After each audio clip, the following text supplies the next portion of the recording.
देखिए, मैं एक बात कहूं जी। मैंने इस बात को रखने के लिए अंत में हरनाम जी को बुलाया था कि वो रहेंगे तो इस बात को मैं रख पाऊंगा।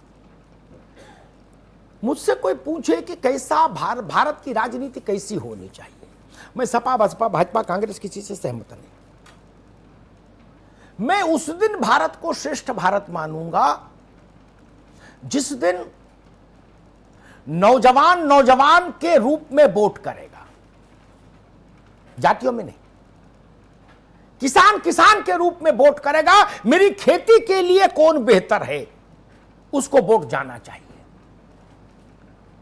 वो काठी है कि कुशवाहा है कि कुर्मी है कि ठाकुर है कि जाट है, इस चक्कर में नहीं फंसेगा। जिस दिन वकील ये तय कर लेंगे कि सस्ता और त्वरित न्याय की व्यवस्था कौन पार्टी कर सकती है, जजेस की संख्या कौन बढ़ाएगी, जिलों में अच्छी अदालतें कौन बनाएगी, उसमें डिजिटलाइजेशन कौन करेगा, उसको वोट करेंगे। जिस दिन डॉक्टर ये तय कर ले कि एक बार कोविड आया, झेल गए, अगली बार कोई कोविड का भाई बहन दोबारा आएगा जरूर, इतिहास देख लीजिए, वायरस तो आते ही, तो भारत तब तक के लिए उतना तैयार हो जाए, हर ग्राम सभा में एक 10 बेड का अस्पताल तो कम से कम बनी जाए। जब ये व्यापारी ये कहे कि भ्रष्टाचार मुक्त भय मुक्त व्यापार के लिए कौन सा नेता अच्छा है, कौन सी पार्टी अच्छी है, और जब तक चुनाव इन पर नहीं हो रहा तब तक मैं संतुष्ट नहीं। सारी बातें हिपोक्रेसी है, पाखंड है, पर्देदारी है। इस कोविड काल में अशोक पांडे जी, बहुत सारे लोगों ने मुझसे कहा कि भाई साहब देखिए, और ये व्यवस्था नहीं और वो व्यवस्था नहीं। मैंने मालूम क्या उत्तर दिया, मैंने कहा दोस्त आपने कितने वोट डाले, बोले 2 चुनाव में। मैंने पिताजी ने, बोले वो तो 10-12 चुनाव में डाल चुके वोट, प्रधानी से लेके और लोकसभा तक। मैंने कभी बच्चा ये सोचा, ये जहन में रहा ईवीएम की बटन दबाते समय कि कौन सी पार्टी स्वास्थ्य के लिए क्या वचन दे रही है। बोले सो तो नहीं पढ़े। तो मैंने आज किस मुंह से रो रहे हो, किस मुंह से रो रहे हो? आपको रोने का नैतिक अधिकार नहीं।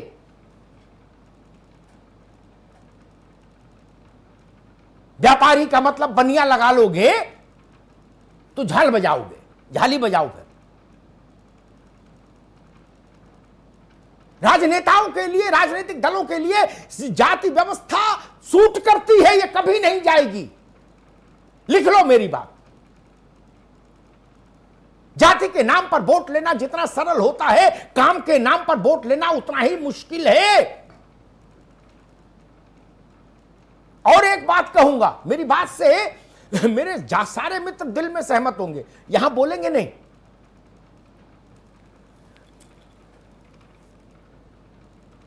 दस पढ़े लिखे वोटर से अपने पक्ष में वोट हासिल करने में जितनी ऊर्जा लगती है, पांडे जी, अनुभवचक, जितनी ऊर्जा लगती है 10 पढ़े लिखे लोगों से, उससे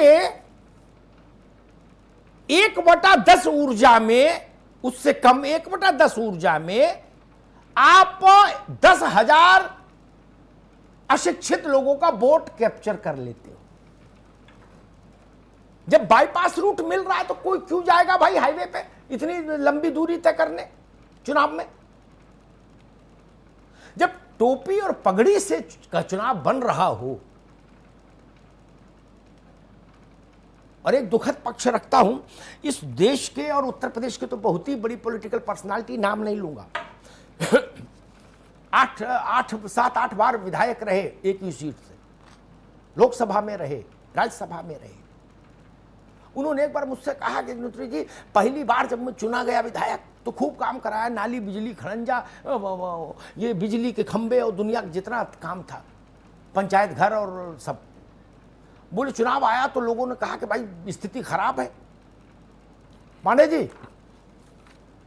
तो बोले उन्होंने, मैं उनका इसलिए कदर करता हूं, उन्होंने मुझसे ईमानदारी से कहा बंद कमरे में, बोले मैंने फिर उसको, वो एक विशेष समाज से आते थे, बोले मैंने समाज के लोगों को बुलवाया और मैंने कहा कि भैया हमसे ज्यादा तुम्हारी चिंता और मान बढ़ाने वाला कोई आदमी हो तो देख लो। बोले ना सो तो नहीं है। तो बोले हमें तो जितवाओ। तो बोले 9 बार जीता। चंद्रशेखर जी, जब तीना फैक्टर हो जाता, काम किया कि नहीं किया बलिया में, कितना किया नहीं किया वो विवाद का विषय अलग, लेकिन जब सवाल ये हो जाए कि हमसे बड़ा कोई है, तुम्हारा नाम तो ऊपर कर रहे हैं, तो वोट तो पड़ ही जाता था जी। और बाद में वही लोग बलिया से दिल्ली आते थे तो कहते थे बताओ फलाना पुलिया नहीं बनी, फलाना अस्पताल नहीं बना, नहीं बना, वो नहीं बना। क्यों कहते हो फिर? मैं देश के लोगों से कह रहा हूं, प्रदेश के लोगों से कह रहा हूं, जब आपको वोट जाति पर करना है, गोत्र पर करना है, और उत्तर प्रदेश की तो लीला न्यारी। ये राजपाल भाई को स्मरण हो शायद, नेताजी के विरुद्ध एक बार लड़े, अगर मैं सही याद कर पा रहा हूं, अशोक यादव। अशोक यादव और नेताजी के चुनाव में, नेताजी का कद कहां अशोक यादव, लेकिन वहां घोसी कमरिया हो गया। बताओ, यादव में भी एक चना के 2 हिस्से, एक घोसी एक कमरिया, बोले राम राम। क्या नहीं हुआ था? झूठ बोल रहा हूं जी। पूरा चुनाव घोसी कमरिया पर हुआ। घोसी कमरिया तक जाके वोट का गणित बनाओगे, फिर सरकार आने के बाद ये पूछने का नैतिक अधिकार जनता को नहीं कि अस्पताल क्यों नहीं बना, गरीब के बेटे को नौकरी क्यों नहीं मिली, किसान को पानी क्यों नहीं मिल रहा, डीजल सस्ता क्यों नहीं मिल रहा, खाद आसानी से क्यों नहीं मिल रही, ये सवाल पूछने का आप और हम नैतिक अधिकार खो देते हैं। धन्यवाद।